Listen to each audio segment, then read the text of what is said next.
At 11 minutes before midnight, Clara Bellamy stood at the foot of Ravensmere Hall's grand staircase, with her travelling cloak fastened at her throat and one gloved hand resting on the handle of a small leather case. Everything she owned had already been loaded into the carriage. Everything the Duke of Ravensmere had given her remained upstairs: the jewels, the gowns, the silver-backed brushes, even the sapphire necklace he had placed around her throat on the night she had almost kissed him. She would take none of it. Their marriage had begun with a contract. It would end according to one year, no more. At midnight, Clara would no longer be required to remain at Ravensmere as Sebastian Vale's wife. She had spent the entire day preparing herself to leave the man she had promised herself she would never love. She had failed at that promise months ago, but she would not fail at this one. Outside, the horses stamped impatiently beneath the carriage lamps. Clara swallowed. "Ready, Your Grace?" the coachman asked. She nodded. Yes. But before she could step through the enormous front doors, the sound of iron striking iron echoed across the courtyard. Then another. Then another. Clara stopped. The coachman turned toward the distant gate. Men were pulling the enormous iron barriers closed. "What are they doing?" No one answered her. A moment later, bolts slid into place. Clara stared. The eastern gate closed. Then the western gate. Then the servants' road. Every exit from Ravensmere was being sealed. She turned slowly toward the staircase. Sebastian stood at the top. He wore no evening coat, only a white shirt beneath a dark waistcoat, as though he had dressed hastily. His usually controlled face was unreadable. Clara felt something cold move through her. "What have you done?" Sebastian descended one step. "No carriage leaves Ravensmere tonight." Her fingers tightened around the case. "Our agreement ends at midnight. I know. You promised me freedom." "I remember every word." "Then open those gates." He continued down the staircase. "No." The answer was quiet. Absolute. Clara stared at the man she had loved, despite every effort not to. Was any of it true? Something changed in his expression. "Clara, was I ever your wife?" "You are my wife." "No. Was I ever anything more than something you purchased for a year?" His jaw tightened. Outside, another lock fell into place. Clara felt tears burn behind her eyes, but she would not allow them to fall. "You will open those gates." "I cannot." "Then I was right about you." Sebastian stopped halfway down the stairs. "About what?" "That eventually, every beautiful prison reveals its bars." His face changed then. Not anger, pain. And for one terrible second, Clara almost ran to him. Instead, she turned toward the doors. Sebastian's voice followed her. "If you walk outside tonight, you may not survive until midnight." Clara froze, and somewhere deep inside Ravensmere Hall, a woman screamed.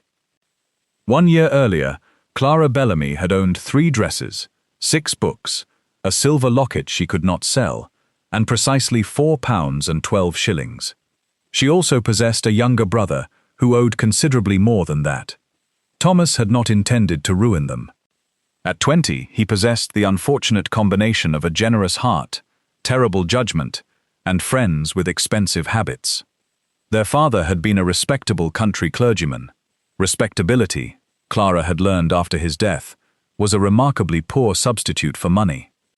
Within 8 months, nearly everything had been sold. The cottage, her mother's china, her father's books, except the 6 Clara refused to surrender. Then came the letter threatening Thomas with debtor's prison.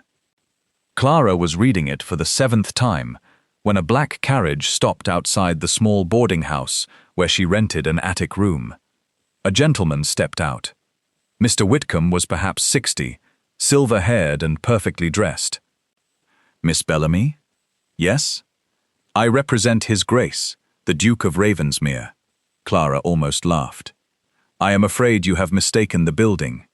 "I have not." He handed her an envelope. Inside was an invitation to Ravensmere's London residence. Clara read it twice. Why? That is a question His Grace prefers to answer himself. I have never met the Duke of Ravensmere. Mr. Whitcomb studied her face strangely. No, he said. I imagine you have not. That answer disturbed her more than anything else. She nearly refused. Then she looked again at the letter concerning Thomas. The following afternoon, Clara entered the London house of one of England's richest unmarried men. Sebastian Vale, Duke of Ravensmere, was standing beside a window when she was shown into his library. He was taller than she expected. 32, perhaps. Dark hair, grey eyes. A face too severe to be conventionally handsome until he looked directly at you, at which point it became difficult to look anywhere else. He stared at Clara, not politely, not admiringly. He looked as though someone had struck him. Clara stopped. Your Grace? Sebastian recovered almost immediately. Miss Bellamy, you wish to see me? Yes. He indicated a chair. Clara remained standing. I prefer knowing why I have been summoned before becoming comfortable. For the first time, something almost like amusement appeared in his eyes. I was told you were direct. I was not aware anyone had been discussing me. Sit, Miss Bellamy. I am comfortable. Very well. He walked behind his desk. What do you know about me? Clara considered lying. Would you prefer what society says or what I believe? What society says. That you are wealthy, unpleasant, impossible to impress, and have refused enough eligible women to populate a small village. His eyebrow lifted. And what do you believe? I believe rich men encourage terrible rumors about themselves because being feared is easier than being known. The silence that followed was enormous. Clara suddenly wondered whether insulting a duke before he explained why she was there had been unwise. Then Sebastian said, I need a wife. She blinked. That seems unfortunate. He almost smiled again. My grandmother's will contains a condition. If I am not married before my 33rd birthday and remain married for 1 full year, control of several estates passes to my cousin, Lord Edmund Vale. And? My cousin intends to sell nearly half the tenant lands to settle gambling debts. Clara's expression changed. And you cannot stop him. Not unless I satisfy the will. There must be hundreds of women willing to marry you. There are. Then why am I here? Sebastian looked at her. Too long. Because I require a wife who will leave when the year ends. Clara felt insult replace confusion. You think poverty makes me convenient. I think poverty makes honesty possible. She stiffened. Then you know very little about poor people. I know your brother owes £800. Clara went still. Sebastian continued. I know your father died leaving debts. I know you have refused 3 positions because each required sending your brother away. I know you have been selling your possessions. How dare you? I am offering a solution.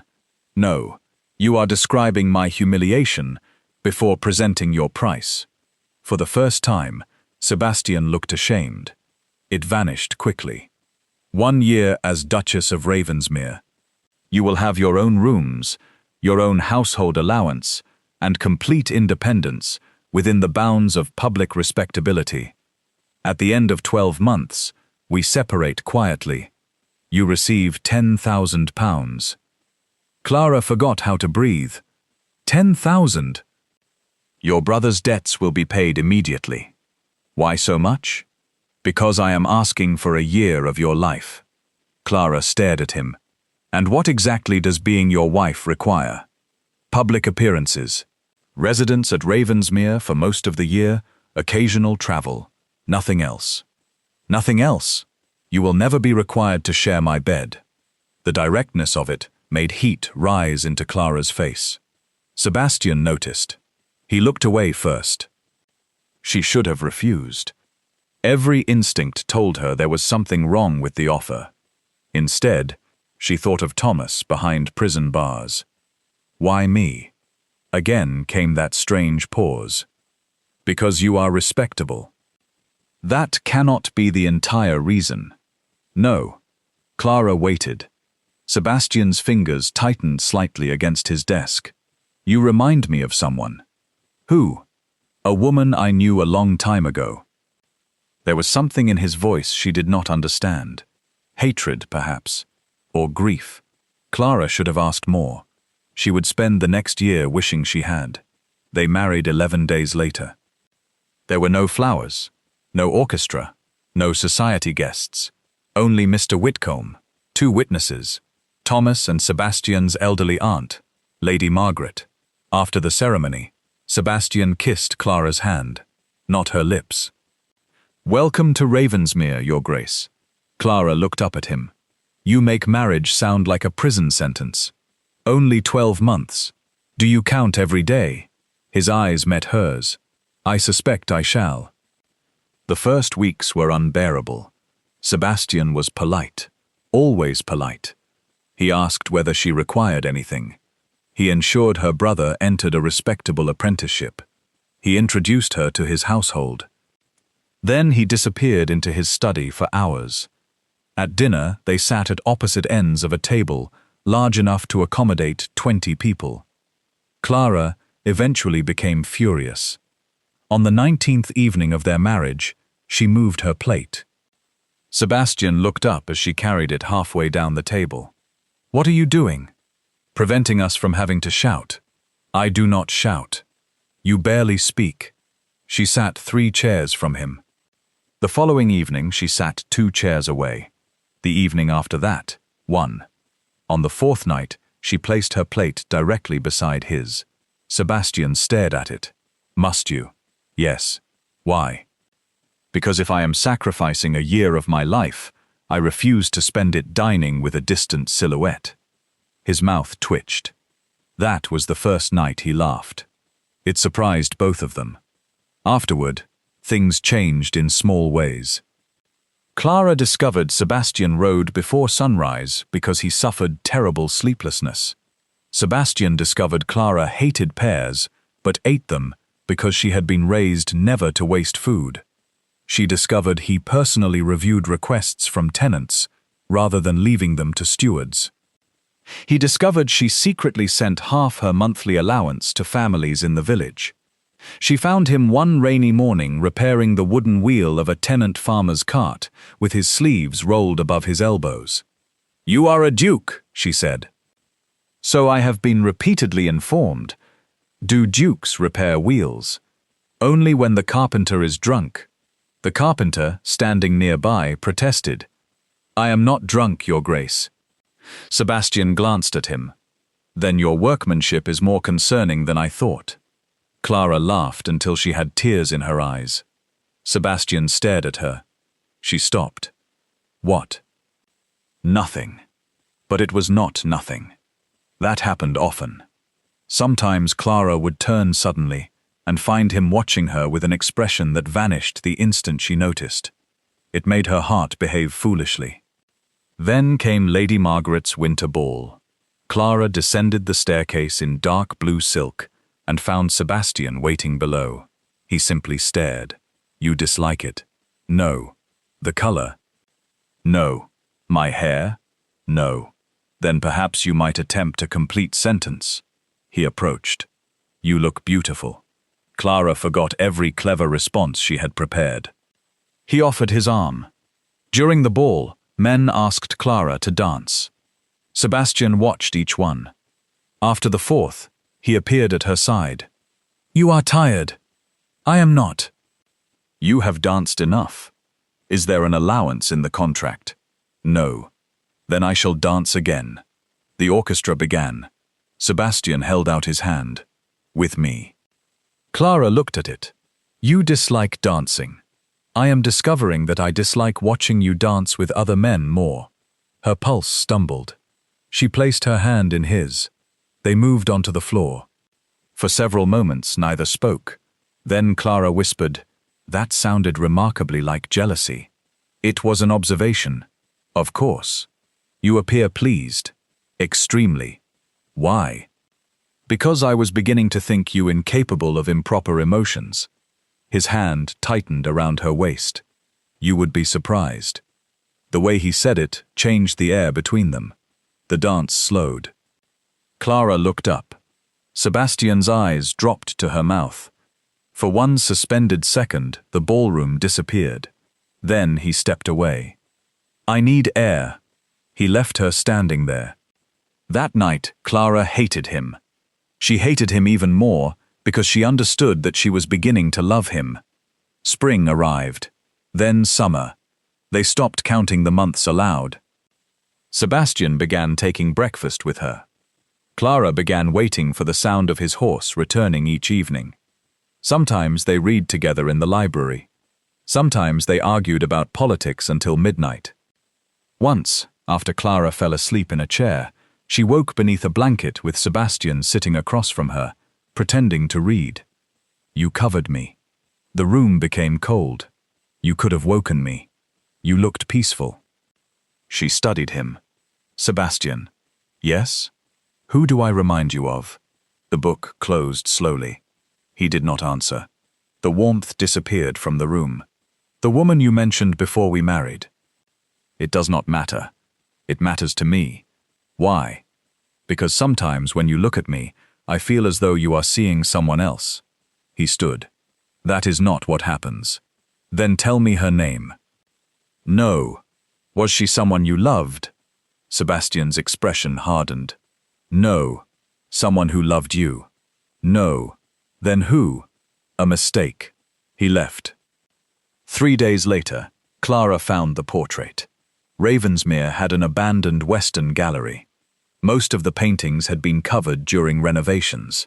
Clara entered, searching for an old landscape Lady Margaret wanted moved.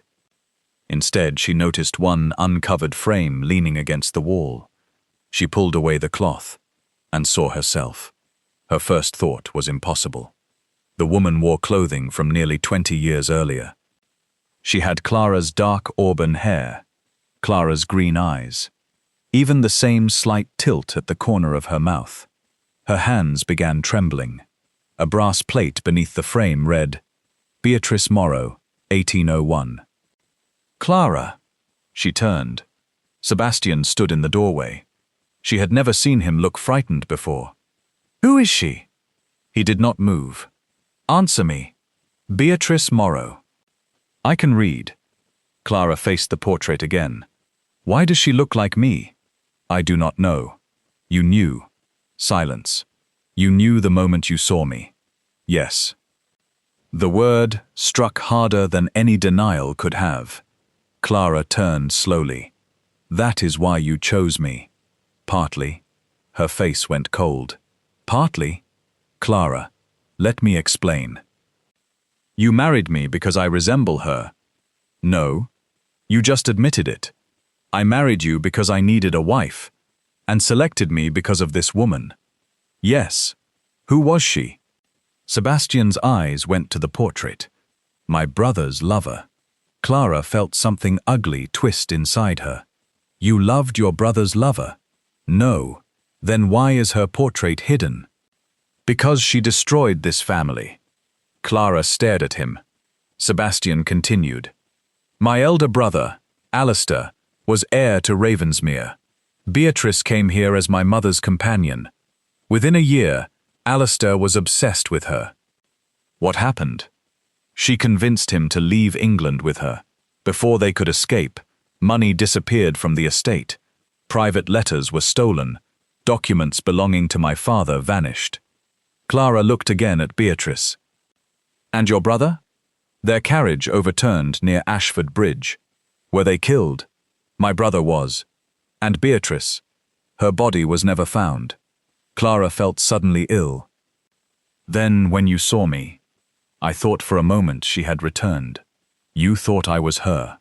No, you were too young. But you investigated me. Yes. How thoroughly?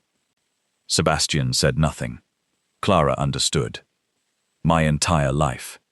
I needed to know who you were. And did you discover it? His silence lasted too long. Clara stepped closer. What did you discover? That your father adopted you. The floor seemed to move. Clara almost laughed.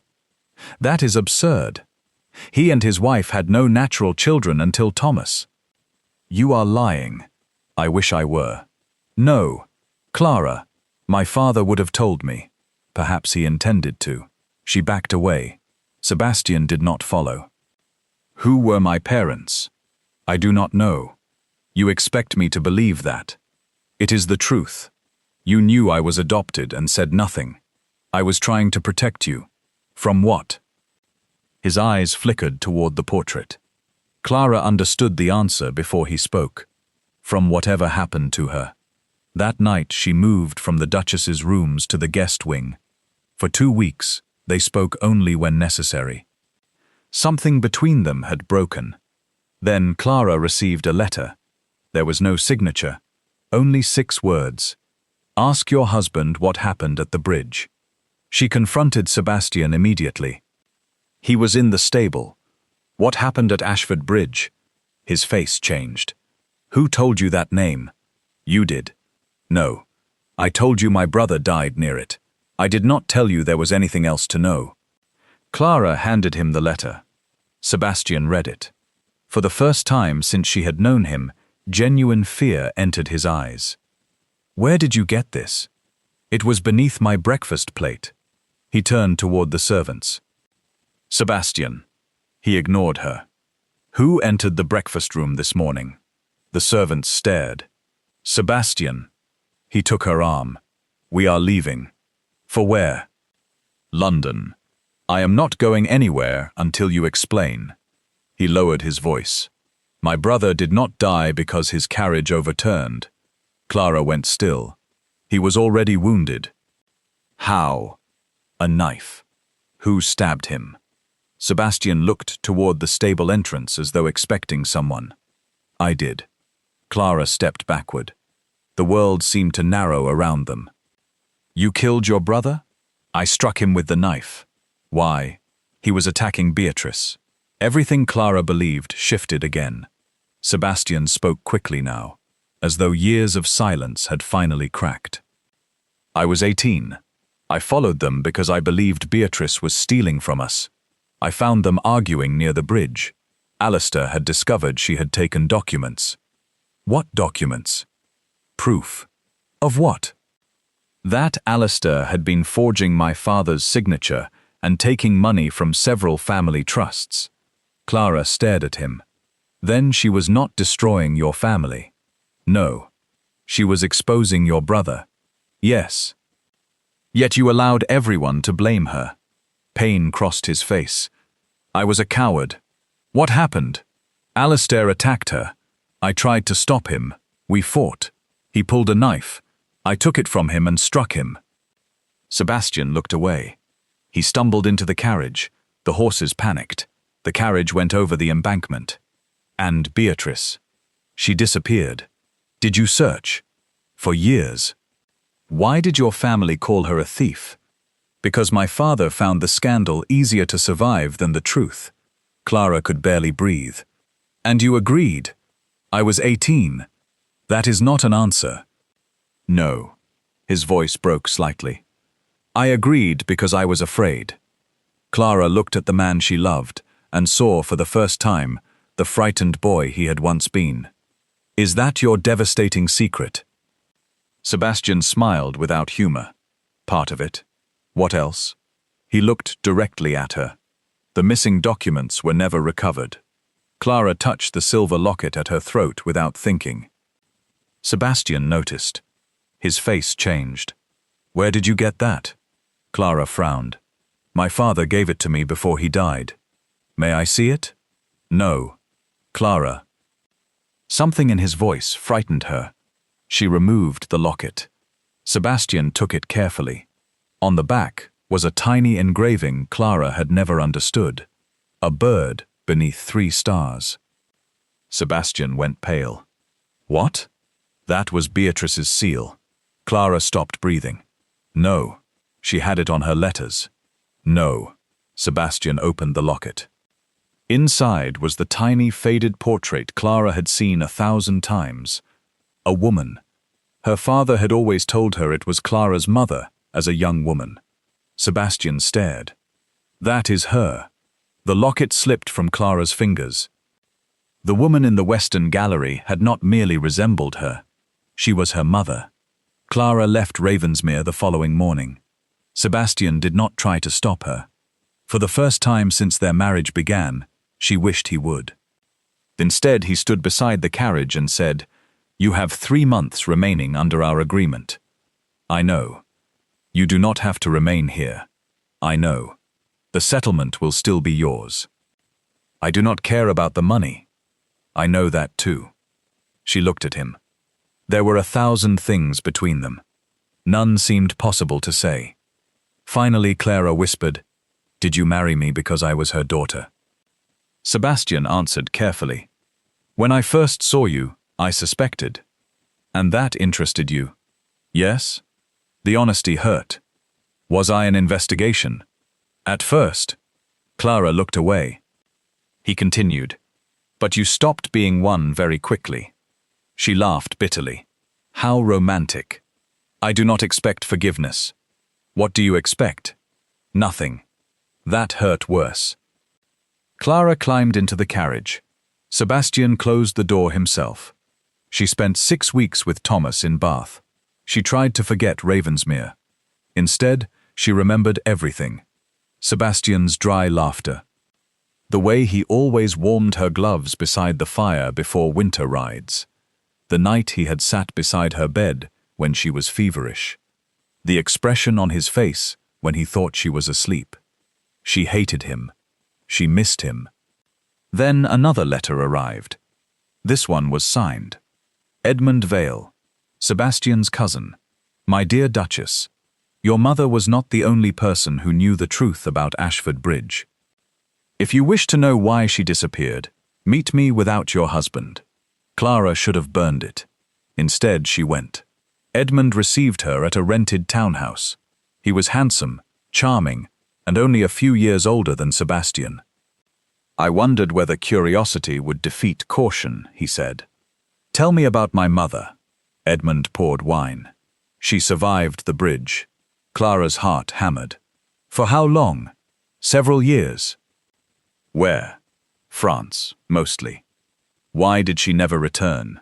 Because Sebastian's father threatened to have her arrested for theft, and his son tried for murder. Clara said nothing. Edmund smiled. Your husband omitted that detail. Where is she buried? I do not know. Then why am I here? Because she left something behind. He placed a small packet on the table. Letters. Clara recognized her father's handwriting among them. She reached for them. Edmund covered the packet with his hand. Not yet. What do you want? You. Clara recoiled. He laughed. Not in that sense, Your Grace. I want your cooperation. With what? Your marriage must end. It ends in 6 weeks. Not soon enough. Clara stared at him. Edmund's smile disappeared. If you remain Sebastian's wife for 1 full year, he gains permanent control of the Ravensmere estates. Yes, and I lose everything. You mean your opportunity to sell tenant land to pay your debts? His eyes sharpened. So he has poisoned you against me? No, your creditors have done that quite effectively. Edmund leaned closer. If you leave him publicly before the year is complete, the condition fails. And then? The estates become mine. No. Then you will never see your mother's letters. Clara looked at the packet. For one terrible moment, temptation moved through her. Then she stood. Keep them. Edmund's expression changed. You do not even know what they say. No. They may prove Sebastian lied. Almost certainly. And you still choose him. Clara paused. No, I choose the hundreds of people you intend to throw from their homes.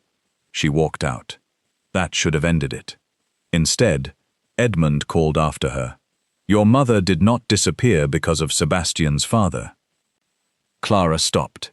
She disappeared because she was pregnant. Slowly, Clara turned. Edmund smiled. With you. Clara returned to Ravensmere, 3 days before the contract ended. Sebastian was standing in the rain when her carriage arrived. He did not seem to care that water soaked through his coat. Clara stepped down. Neither moved. Finally, Sebastian said, "You came back." "I signed a contract." "Damn the contract." She almost smiled. "You once considered it very important. I was an idiot." Yes. Rain ran down his face. Clara wanted to touch him. She did not. "I met Edmund." Every trace of warmth vanished. "You what?" "He has letters from my mother." Sebastian walked toward her. "Did he hurt you?" "No." "Did he touch you?" "No." "Clara, never meet that man alone again. You do not command me. I am aware. He says my mother survived." "She did." Clara stared. Sebastian closed his eyes. "You knew. I discovered it 2 months ago. And again you decided silence was protection. I was trying to verify it. Where did she go?" "France." "Why?" "She was pregnant." Clara felt anger rise. "Everyone knows this except me. No. I am tired of being the last person informed about my own life." Sebastian stepped closer. "I found something else." He reached inside his coat. A letter. The paper was old and fragile. Clara recognized the seal, the bird and 3 stars. "My mother?" "Yes." "To whom?" "To me." Clara looked up sharply. "She wrote to you?" "Not exactly." He handed it over. It had been addressed to Sebastian's mother. The letter begged for protection for an infant daughter, Clara. But one line froze her. "I fear Malcolm Vale has discovered where the child is." Clara looked up. "Malcolm Vale?" "Edmund's father." Sebastian nodded. "He was my father's younger brother. What did he want with my mother?" The documents she took from Alistair implicated Malcolm too. He had helped steal from the trusts. Clara suddenly understood. Edmund's family was involved from the beginning. Yes, and if those documents still exist, they could prove that Edmund's claim to several properties was built on fraud. Clara looked at her locket. Sebastian did too. They had examined it before. There was nothing inside except the portrait. Or so they had thought. Sebastian reached carefully for it. "May I?" Clara gave it to him. He pressed the tiny engraving on the back. Nothing happened. Then Clara noticed the bird's wing was slightly raised. She pushed it. A hidden panel opened. Inside was a strip of paper no wider than a ribbon. Numbers, dates, names. Sebastian stared. "What is it?" "The ledger key," Clara whispered. "Then where is the ledger?" A voice answered from the doorway. "In this house." Lady Margaret stood behind them. Sebastian turned. His aunt looked suddenly older. "I wondered how long it would take you." Clara stared. "You knew my mother." Lady Margaret smiled sadly. "Beatrice was my closest friend." The truth came out slowly. Beatrice had survived. Lady Margaret had helped her escape. Clara had been born in France and secretly brought back to England, where the Bellamys raised her. The stolen ledger had eventually been returned to Ravensmere. Lady Margaret had hidden it. "Why?" Sebastian demanded. "Because your father would have destroyed it." "Where is it?" "In the old chapel wall." They recovered it that evening. The evidence was devastating. Malcolm Vale and Alistair had stolen enormous sums. Edmund's inheritance claim rested partly on lands purchased using that money. By sunrise, Sebastian could destroy him. But Edmund already knew. On the final day of the marriage, the house became strangely tense. A stable boy disappeared. One of the gatekeepers was found unconscious. Then Clara's carriage driver admitted a stranger had paid him to alter the route she would take when leaving at midnight. Sebastian immediately ordered every gate closed. Clara knew none of this. At 11:49, she came downstairs with her bags and believed the man she loved had finally become the tyrant she feared. Then the scream came. Sebastian ran first. Clara followed. They found Lady Margaret collapsed in the corridor outside the library.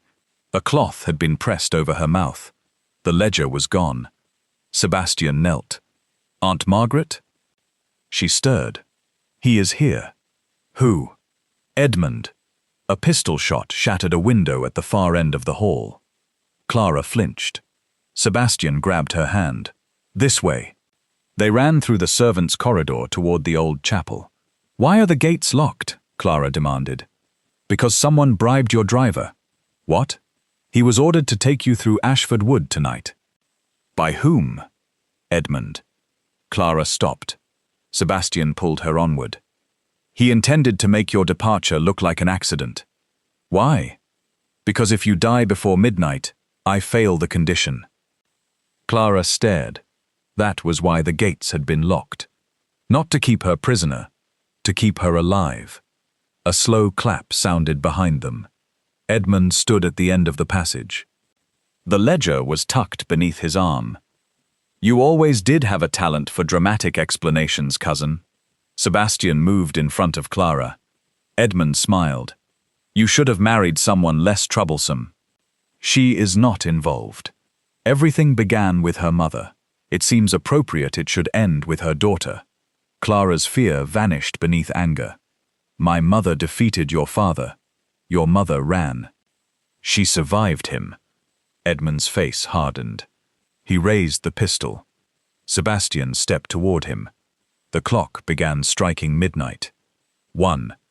Edmund glanced toward the sound. It was enough. Clara grabbed the heavy brass candlestick beside her and hurled it.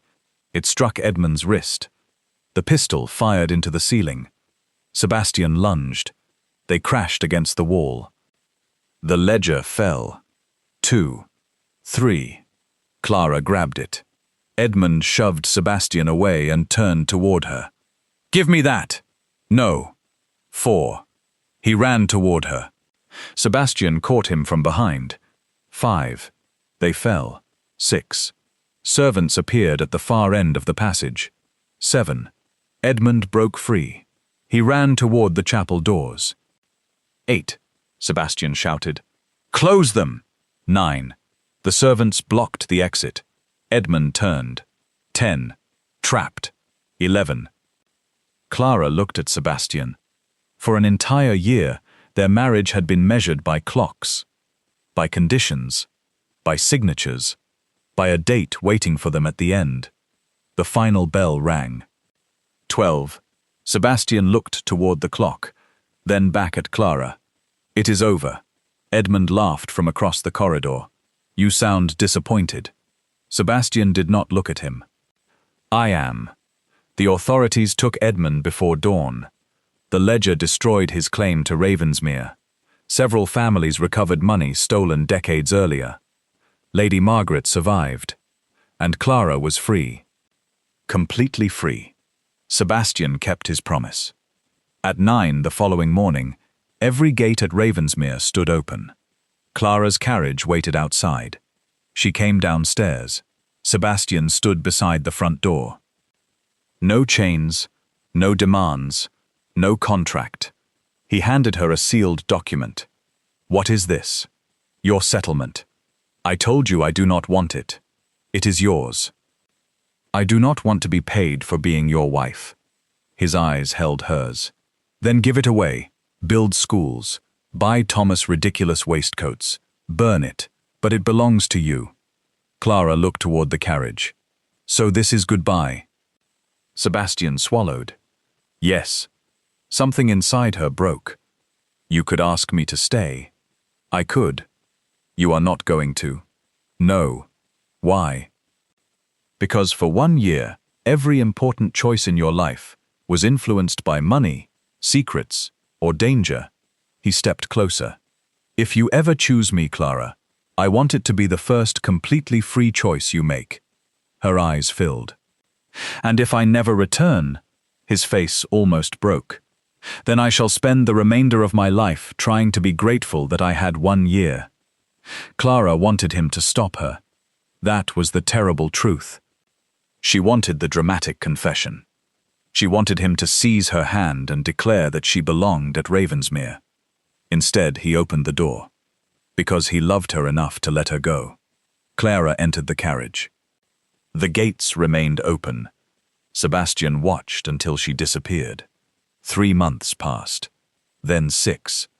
Clara used part of the settlement to purchase a small house near Bath. She funded a school in her father's name. Thomas visited constantly. Life became peaceful and unbearable. Sebastian never wrote. Clara received occasional news through Lady Margaret. Ravensmere prospered.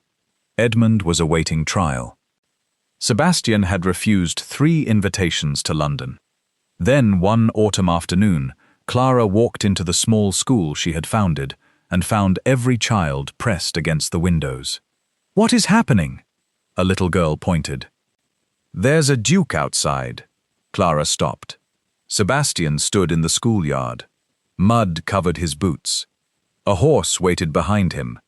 He held no flowers, no jewelry, only a folded piece of paper. Clara walked outside. "What are you doing here? Making a terrible mistake, probably.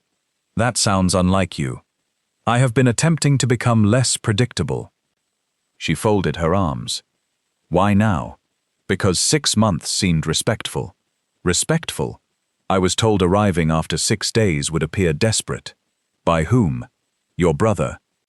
Clara laughed despite herself. Sebastian looked at her as if hearing that sound after months of silence had wounded him. "I have something for you." He gave her the paper. Clara unfolded it. It was their marriage contract. Across every page, the conditions had been crossed out. 1 year, separate rooms, financial settlement, freedom at midnight, all gone. At the bottom, Sebastian had written only one sentence: no ending date. Clara stared at it. "You rode from Ravensmere to show me vandalism." "I rode from Ravensmere to ask whether you might consider a second contract." Her heart hammered. "What conditions?" "Very difficult ones. Such as, I would like breakfast with you every morning." "That is excessive." "I feared so." "What else?" "You would be allowed to move your plate beside mine whenever you wished." "How generous." "I would occasionally behave like an idiot." "Occasionally?" "Frequently." Clara looked down because she was already crying. Sebastian's voice changed. "And I would love you for as long as I am permitted." She looked up. "No inheritance?" "No." "No money?" "No." "No deadline?" "Never again." "And if I refuse?" Sebastian took a breath. "Then I ride home." He smiled faintly. "The gates will remain open." Clara stared at him for a long time. Then she tore the old contract in half. Sebastian's face fell. She tore it again, and again. The pieces scattered across the schoolyard. "What does that mean?" Clara stepped closer. "It means I am tired of contracts." Then she kissed him. For several seconds, Sebastian did not move. Perhaps because the Duke of Ravensmere, who had spent his life preparing for betrayal, had never learned what to do when someone chose him freely. Then his arms came around her. The children at the windows began cheering. Clara laughed against his mouth. Sebastian pulled back. "There is one problem." "What?" "I brought no carriage." "You rode all this way?" "Yes." "Then how do you expect me to return to Ravensmere?" He looked at her carefully. "You want to return?" Clara smiled. "I did not say permanently." "Of course not. I may require another year to decide." Sebastian laughed. "Cruel woman." She took his hand. "You chose me because I looked like my mother. At first. And because you needed an obedient temporary duchess. I badly miscalculated that part. You lied to me." "Yes." "You hid things from me." "Yes." "You locked every gate on the night I intended to leave." "To be fair, someone was trying to murder you." Still very dramatic. "I am a duke. We have traditions." Clara smiled. Then her expression softened. "But when morning came, you opened them." Sebastian became quiet. I had to. No, I had to. No, Clara said softly. You chose to. Sebastian looked at her. That was the moment I finally understood you. He frowned slightly. Not when you protected me, not when you told me the truth about my mother, not even when you rode all the way here like a desperate fool. I object to the word desperate. You crossed 3 counties without a carriage. The roads were clear. You are proving my point. A smile touched his mouth, but Clara's eyes remained serious. When you opened those gates, you gave me the one thing no one else had truly given me. What? The right to decide what happened next. Sebastian's smile faded. Clara stepped closer. My father decided what truths I could bear. You decided which secrets would protect me. Edmund decided my life was worth less than an inheritance. Even my mother decided I was safer without knowing who she was. She looked toward the schoolhouse behind her. For most of my life, people loved me by deciding things for me. Sebastian lowered his gaze. I did that too. Yes, I am sorry. I know. He looked back at her. And that is why I left Ravensmere. Sebastian said nothing. I needed to know whether I missed the estate, the title, the security, the life you gave me, or you. His face became perfectly still. And? Clara smiled. I hated this house for the first month. That seems severe. It was quiet. So is Ravensmere. Ravensmere has you arguing with gardeners about rose bushes. They plant them too close together. It has you complaining when cook puts cinnamon in your pudding. It ruins the pudding. It has you pretending you do not like children and then allowing every tenant's child to follow you across the estate. They follow without permission. It has you leaving books open face down despite claiming to respect literature. Sebastian looked offended. I have never done that. You did it twice in June. You remember? I remember everything. Something fragile entered his expression. Clara reached for his hand. I did not miss being a duchess. His fingers closed around hers. I missed being your wife. Sebastian inhaled slowly. Then he looked toward the school windows, where at least 12 small faces remained pressed against the glass. Do you think they will remain there? Until someone does something interesting. I see. He glanced at Clara. Then, without warning, he dropped to one knee. The children behind the glass erupted. Clara stared at him. What are you doing? Apparently something interesting. Sebastian. He reached inside his coat. Clara's heart stopped. But instead of a ring, he produced a small wooden box. I know you already possess several rings from our first marriage. Our first marriage? I am attempting optimism. She laughed. Sebastian opened the box. Inside was a simple gold band. Not the enormous diamond he had given her before. Not a family jewel.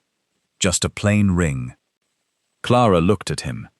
I had this made in Bath this morning. You were in Bath? For nearly 4 hours. And you spent those 4 hours doing what? Walking past your house repeatedly, while attempting to find courage. Clara covered her mouth. Sebastian looked genuinely embarrassed. You may laugh. I am trying not to. I would appreciate the effort. She lowered her hand. He looked up at her. He looked up at her. When I married you the first time, I offered you security because I believed security was the most valuable thing a man could give a woman. His voice became quieter. I was wrong. Clara's eyes filled again. I cannot promise you that I will never make mistakes. I cannot promise that Ravensmere will suddenly become free of ghosts. I cannot promise that I will always know how to tell you everything I am feeling. That last one would require a miracle. Agreed. He smiled. But I can promise that there will never again be a locked door between us that I refuse to explain. Clara's smile faded. I can promise there will be no secrets kept in the name of protecting you. He held the ring between his fingers. And if I become frightened enough to forget that promise, you may remind me loudly. I am excellent at that. I know. A tear slid down Clara's cheek. Sebastian looked at her as though nothing else in the world existed. Clara Bellamy Vale, will you marry me again? She stared at him. The schoolyard was completely silent now. Even the children seemed to understand that the answer mattered. Clara tilted her head. You have not told me how long. Sebastian's face changed. She let him suffer for exactly 3 seconds. Then she smiled. I think this time I could manage considerably longer than a year. The children screamed with delight. Sebastian stood so quickly he nearly dropped the ring. Clara laughed. You are supposed to put it on my finger. Yes, I am aware. You appear nervous.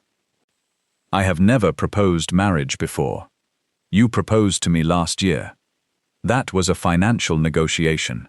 Very romantic. It was my first attempt. He slid the ring onto her finger. It fit perfectly. Then he kissed her again. And for perhaps the first time in his life, Sebastian Vale did not care who was watching. They returned to Ravensmere 2 weeks later. Clara insisted upon traveling in her own carriage. Sebastian pretended not to be offended. When they reached the estate, the great iron gates stood open. Clara noticed immediately. So you left them open? Sebastian looked through the carriage window. They have remained open since the morning you left. Why? I disliked looking at them closed.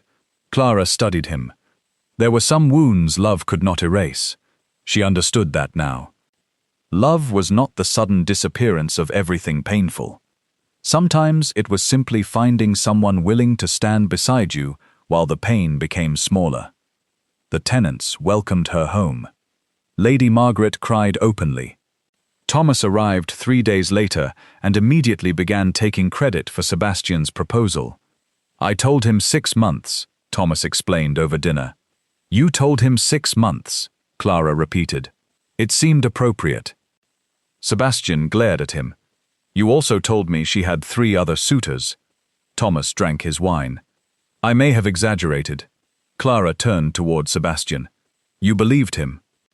There were details. I invented the details, Thomas said cheerfully. Sebastian looked murderous. Clara burst out laughing.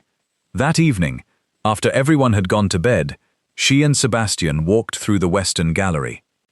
The portrait of Beatrice Morrow remained there, but it was no longer covered. Clara stood before it. For months she had looked at the woman as a shadow hanging over her marriage. Now she saw something different. A young woman who had made mistakes. A woman who had become trapped between powerful men.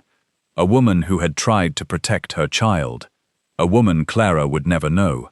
Sebastian came to stand beside her. I can have it removed. No. He looked at her. She belongs here. Are you certain? Clara nodded. For years everyone made her either a villain or a victim. She looked at the portrait. She was probably more complicated than either. Sebastian was silent. Clara glanced at him. Do you still see her when you look at me? He answered immediately. No. Never? No. Even a little. Sebastian considered. You have her eyes. Clara smiled. And you are far more troublesome. She elbowed him lightly. He caught her hand. For a moment, they stood quietly before the portrait. Then Sebastian said, There is something else. Clara's stomach tightened. What? He hesitated. She turned fully toward him. Sebastian, I received a letter yesterday. From whom? He reached into his coat. Clara stared. After everything they had survived, she had come to hate letters. Please tell me it is an invitation to a boring dinner. It is not. He handed it to her. There was no seal, no return address, only her name. Clara unfolded the paper. Her eyes moved across the first line, then stopped. She read it again. Sebastian watched her carefully. What does it say? Clara looked up. It says my mother did not die in France. Sebastian went still. Clara looked back at the letter. There were only 3 sentences. If you are reading this, then Malcolm Vale failed to silence the truth. Beatrice Morrow survived him. If you wish to see her, come to Dover before the first snow. Clara's hands began trembling. Sebastian took the letter. Who delivered this? Whitcomb found it in the Morning Post. Did he see the messenger? No. Clara stepped backward.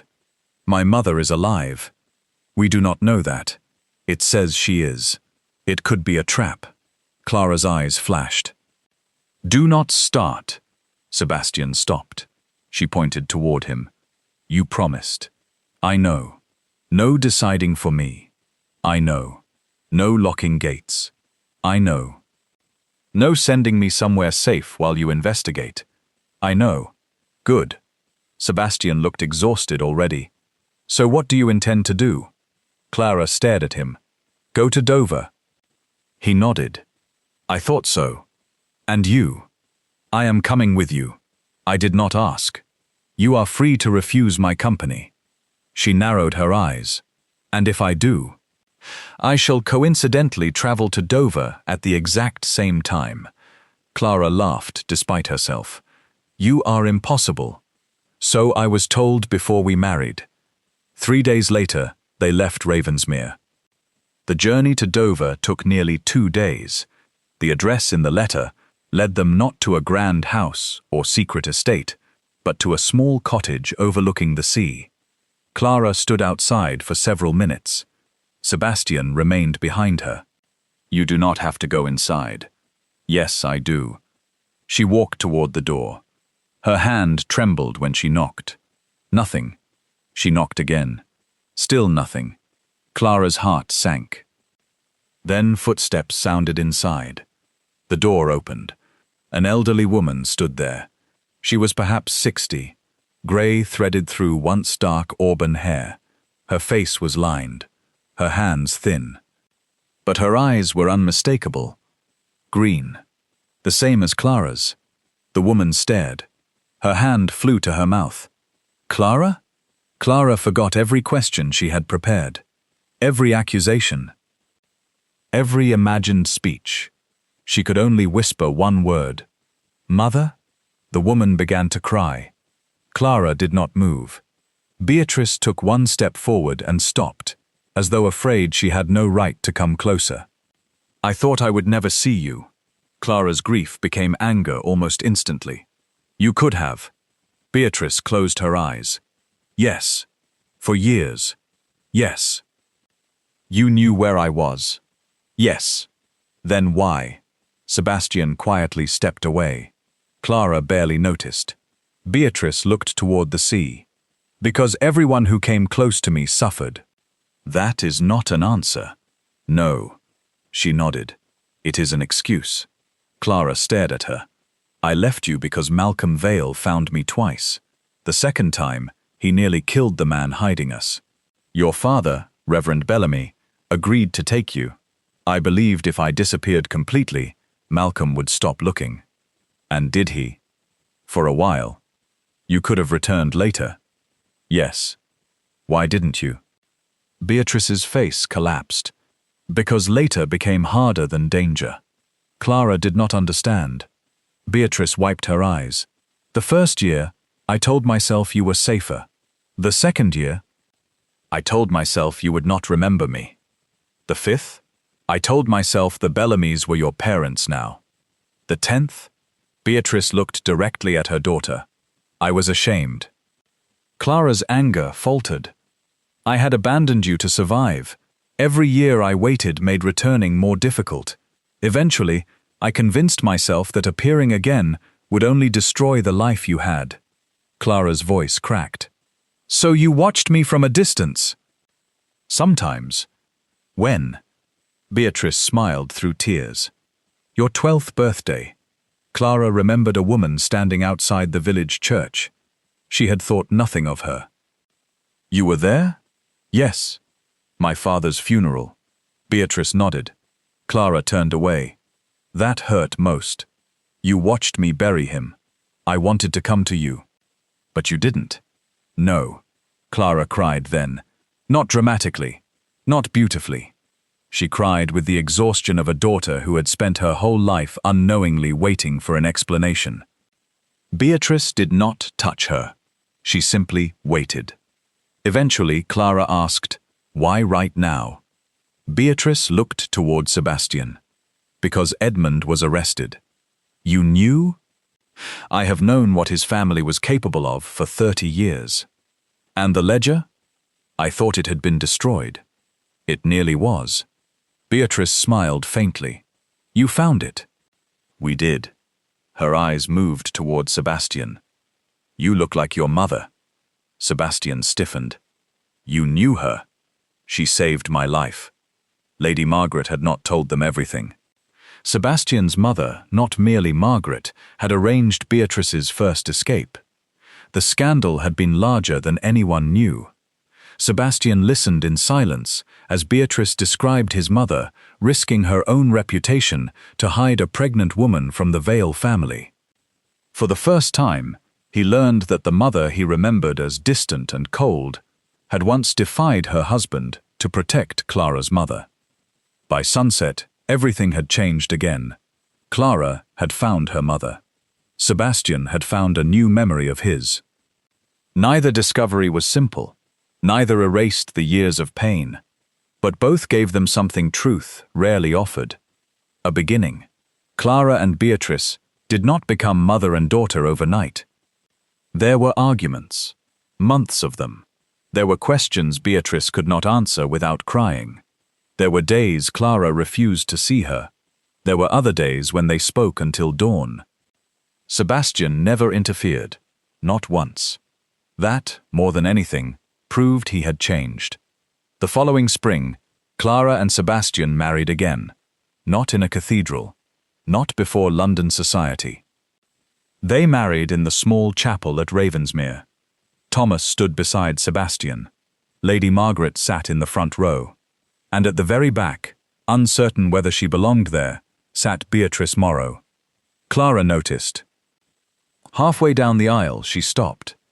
Everyone turned. Sebastian looked alarmed. Clara smiled at him. Then she walked back. She held out her hand to Beatrice. Her mother stared at it. "Come sit in front." Beatrice's lips trembled.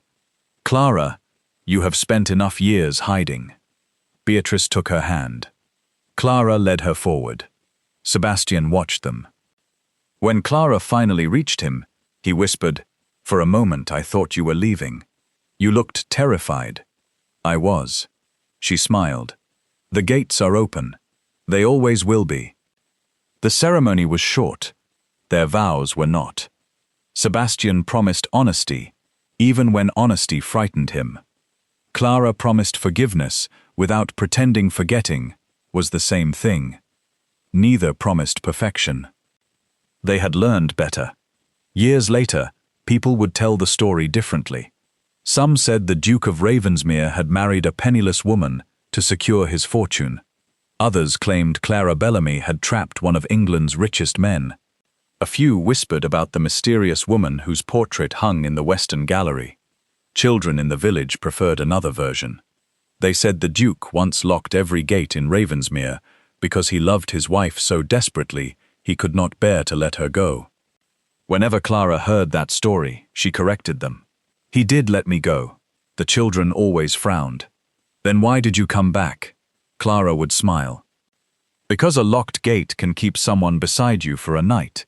Then she would look toward Sebastian, older now, standing somewhere nearby pretending not to listen. But only an open one can tell you whether they truly want to stay.